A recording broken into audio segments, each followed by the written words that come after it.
তারপর শেষ হলো 14 বছরের অজ্ঞাতবাস।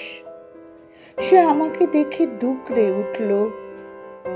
তুমি এমন বিবর্ণ কেন? আমি তাকে দেখে চমকে উঠলাম। তুমি এমন বিদীর্ণ কেন? সে বললে, আমার হাতের দিকে তাকাও। তার হাতে ঘর পোড়া আগুনের চাকা চাকা ছ্যাঁকা। আমার বুকের দিকে তাকাও। তার বুকে ভাঙা রাজবাড়ির সমস্ত ইট পাথর। আমার চোখের দিকে তাকাও। তার চোখে উপুর হয়ে আছে দুটো মরা ভ্রমর।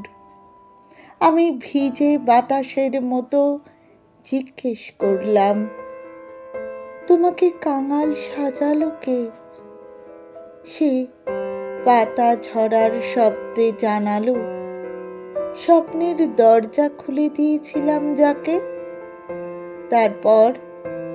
তারপর আমি তাকে সাজাতে বসলুম। আমার নিজের ভিজে পালকে